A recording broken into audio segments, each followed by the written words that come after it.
Baik, sahabat Sonora dan Smart Listener. Nah, kali ini kita berada di kawasan Taman Sari di Batik Elok Iwon.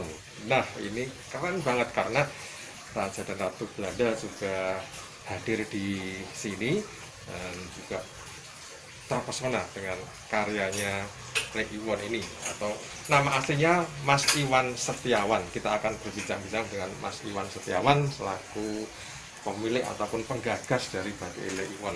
Tapi akrabnya Lek Iwon gitu ya. Nah, Iya. apa kabar Lek Iwon? Ya, semangat pagi, kabar baik. Kabar baik ya. Ya. Nah, boleh cerita dulu nih, secara singkat, inspirasi dulu bikin batik kayak gini ini kenapa ini? Nah, itu. Nah, menginspirasi pertama itu kan saya tuh satu kan pengen jadi pejuang pelestari batik. Jadi saya itu sebagai pejuang untuk melestarikan itu juga harus punya cara unik ya untuk memperkenalkan ke anak-anak muda khususnya. Jadi saya memulai dengan bikin kaos batik. Nah, dengan cara seperti ini itu lebih mudah memperkenalkan ke anak-anak kecil, anak muda untuk mulai menyukai batik. Jadi dari kaos batik, terus ada lukisan dinding yang di dalam, terus baju-baju, itu lebih mudah memperkenalkan batik ke anak-anak muda. Dan ternyata responnya positif ya. Mereka Positif sekali malah ya. tertarik dengan batik yang dalam tanda kutip gayanya kontemporer gitu dulu Iya, ya. betul ya. Ya. Ya, ini menarik dari kaos batik. Nah, kemudian mulai dikenal masyarakat dan akhirnya sampai dapat kunjungan dari luar negeri, gimana nih? Nah, ini ceritanya lumayan panjang karena ketika Raja dan Ratu hadir di sini itu kan dimulai dengan wakil duta besar. Jadi wakil duta besar itu main ke sini. Kebetulan saya di sini ada kelas ngajari ibu batik. Nah, ikut proses bentar, terus diikuti beberapa ini utusan dari Raja Belanda ke sini itu yang mengawali akhirnya pesan batik. Jadi ini bukan memberikan souvenir, bukan. Jadi salah satu itu kan memberikan souvenir, tapi pesan batik. Jadi karena Maret mau ke sini, Raja memesan batik untuk diambil di sini. Jadi saya berkenan membikinkan 2 baju untuk Raja. Jadi ketika bulan Desember pesan, Maret ambil di sini, ya rasanya saya waktu itu benar-benar momen yang enggak percaya, enggak kurang percaya gitu loh. Ternyata Raja Ratu ada di sini ya, dipesan dan ambil sendiri di galeri saya. Ya. Ada motif khusus nggak pesanan dari Belanda itu? Tidak, jadi waktu itu saya bikin motif yang terbaru seperti ini. Ini kan untuk perempuan, jadi saya bikin sendiri. Dia suka dengan karena kalau kontemporer saya itu kan kental dengan gerakan canting yang meliuk-liuk liar di atas kain. Jadi kalau motif kontemporer yang lain kan biasanya kan banyak dengan media kuas yang diceplokkan ke sana kemari. Nah, ini hampir 100% tuh dengan gerakan meliuk-liuk liar di atas kain dengan canting. Nah, suka seperti ini. Itu gerakan yang bebas ekspresif gitu ya. Ini dibikinkan ukurannya besar, harus seperti ini kan. Waktu itu saya majang itu kan ukurannya kecil ya. Jadi bikin yang ukuran besar juga. Nah, jadi langsung senang dengan motif yang pernah saya buat ini. Jadi batik kontemporer. Jadi salah satu ciri khas karyanya Lek Iwon ini tetap menggunakan canting walaupun kontemporer gitu. Iya, jadi biar ngerti gitu loh. Bahwa nilai-nilai dalam batik, ekspresi apapun yang itu tuh ternyata diapresiasi. Iya. Ya harus batik seperti apa itu, karena Raja menyukai, mengapresiasi batik yang seperti ini. Jadi saya luar biasa senang gitu. Ada yang mengapresiasi seorang raja dari Belanda. Ya.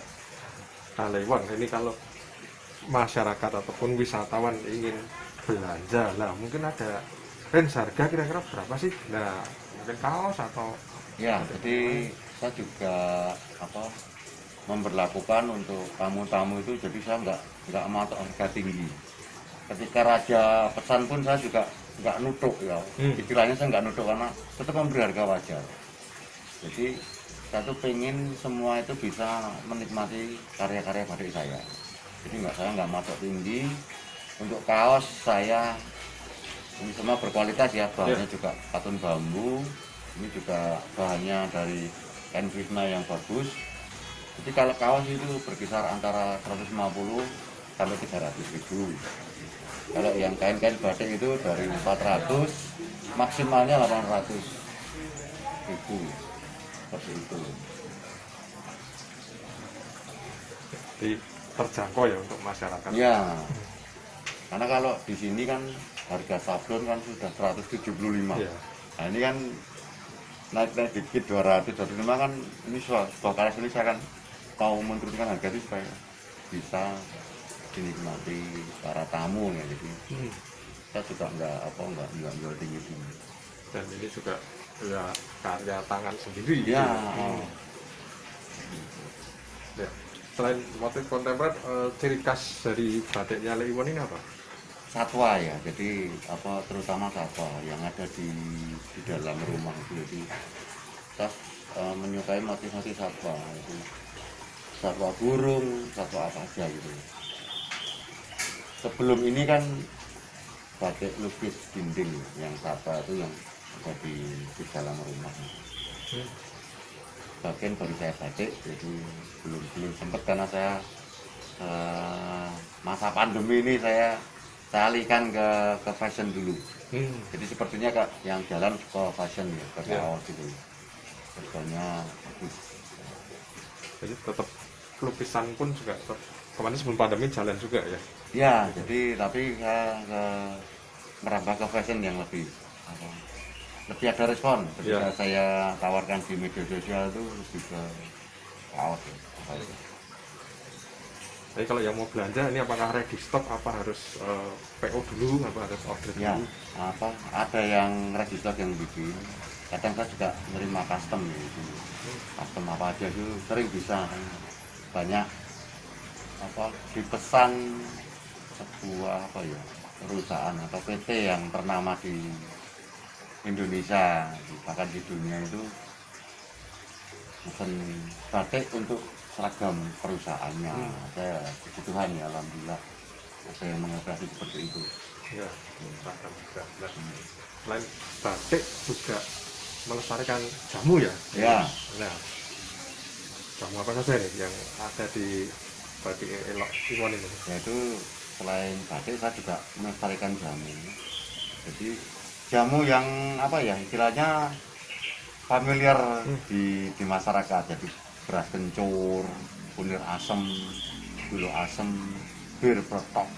Jadi bir petok, bir Jawa itu yang ramuan herbal yang dulu dibikin Sultan yang ke-8 ya, waktu zamannya Belanda. Jadi itu rasanya juga enak, manis, gula Jawa asli. Jadi saya sengaja bikin